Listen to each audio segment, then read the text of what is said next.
Eravamo tutti ex colleghi dei dipendenti popolari di Vicenza, anche noi eravamo dipendenti popolari di Vicenza e con questa operazione siamo stati praticamente estromessi dall'operazione. Non ci hanno mai voluto dare delle indicazioni, non ci danno delle linee guida, noi siamo società inutile che continuiamo ad arrampicarci sugli specchi, che continuiamo a cercare di tenere perché vogliamo essere venduti a un prezzo buono, che sia anche soddisfacente per noi e che premi il nostro modo di essere e di lavorare, e invece ci troviamo in una situazione in cui siamo allo sbando più totale, in 9 mesi non sappiamo ancora qual è il nostro futuro. Ci ha fatto fuori circa un anno fa 700 dipendenti prendendone 10.000.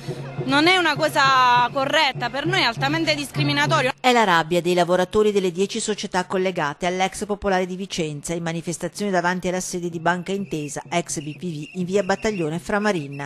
700 lavoratori che, dopo aver visto Banca Intesa collarsi 10.000 dipendenti delle ex popolari, si sono visti finire nel calderone della Bad Bank ed ora si trovano a non avere più certezze del loro futuro lavorativo. Mandarci tutti a casa significa mandare sul lastrico 37 famiglie, perché siamo tutti sposati, figli, dal giorno al domani, cioè all'improvviso. Con soldi pubblici sono state salvate solo determinate persone, determinate aziende, come la chiamano loro, la good bank secondo loro, e noi considerate bad. I commissari liquidatori delle due banche hanno delle date di scadenza e se entro quelle date non riusciranno a vendere, le società andranno in liquidazione, quindi i lavoratori rimarranno a casa. I tempi sono stretti e le elezioni politiche hanno lasciato la situazione in sospeso, mentre i termini di legge corrono. L'economia non ha il tempo della politica, ci sono scadenze e termini, soprattutto quando è giuridica, quando si parla di fallimenti.